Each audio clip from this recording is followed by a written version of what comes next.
Due to the number of prison related media reports over the last few years, chances are that you've heard some of the statistics.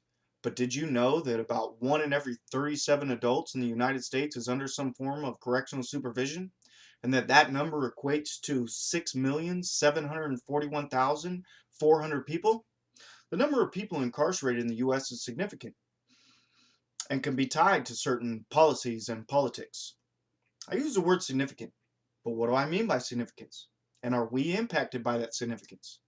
Well, how many people listening to this have ever paid taxes? I'm sure it's a large percentage. The rising number of inmates translates into rising costs to all of us. So, to help you understand how it is that we got to be a country with millions of people in prison, I'm going to tell you about three major waves of incarceration rates. You will hear about the first wave, which rises right after the American Revolution.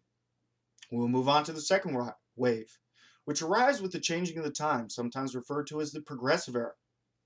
Finally, we will walk through the 60s, 70s, 80s, and right up to today as I share with you what's been written about rising incarceration rates. But first, let's go back to the beginning. As I mentioned previously, the first wave came right after the American Revolution, when the policies of our nation were first being written.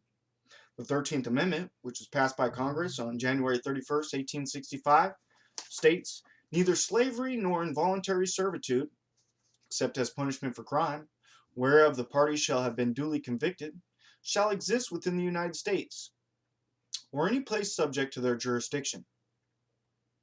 While this amendment formally abolished slavery in the United States, historian Kim Gilmore claims that there was a, quote, mimicking of the slave system structure in the post emancipation prison system.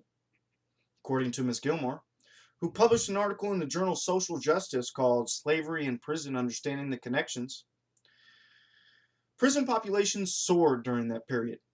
The U.S. Census shows there was a rise from 19,086 to 32,901 from 1860 to 1870. That is before and after the amendment's passage. But 32,000 is a far cry from over 6 million. So we know that first wave was followed by a second. The Progressive Era was a time of social activism and political reform that occurred in the United States between the 1890s and 1920s. This was a time when many states passed the adult probation statute, which Michelle Phelps claimed impacted incarceration rates. In an article she wrote for the Law and Policy Journal, she states that individuals released on probation are, quote, more likely to be incarcerated in the future due to increased restrictions and monitoring. Remember when I told you that there were 32,901 people incarcerated in 1870? Well, by 1930, that number had more than quadrupled to 129,453, according to the Bureau of Justice Statistics. After the Progressive Era came the cultural shift of the 1960s, sometimes referred to as the counterculture era.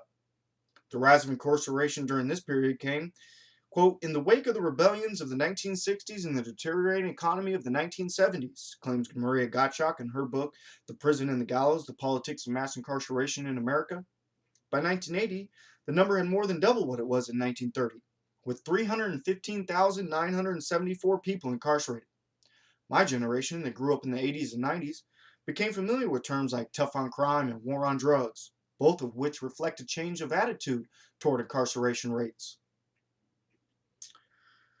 Amy Elkovich and Lisa Moore note that change in their American Journal of Public Health article, Who's Using and Who's Doing Time, by writing, given the politics of the war on drugs, skyrocketing incarceration rates are deemed a sign of success, not failure. Before I tell you what that sort of success looks like today, let's recap what's happened. Early in our nation's history, there was a rise in incarceration that coincided with the passage of the 13th Amendment. We looked at the numbers during the Progressive Era and how the creation of probation might be linked to a second rise. Finally, we checked the numbers again in 1980 and heard from researchers who suggest that political attitudes toward crime changed the way that we look at incarceration rates. So where are we at today? Going back to the Bureau of Justice Statistics for the final tallies, we have well over 2 million people in prison, over 6 million people under some sort of correctional supervision. Yes, that is about 1 in every 37 adults. According to Amnesty International, the U.S. has only 5% of the world's population, but 22% of the world's prison population. In closing, I'll share with you a quote from Nelson Mandela, who himself spent over 20 years in prison. It is said that no one truly knows a nation until one has been inside its jails. A nation should not be judged by how it treats its highest citizens, but its lowest ones. I would ask that instead of thinking about tax dollars, everyone remember that our country's strength is found in the strength of families. For every family member that is locked up and forgotten about, some of that strength is lost.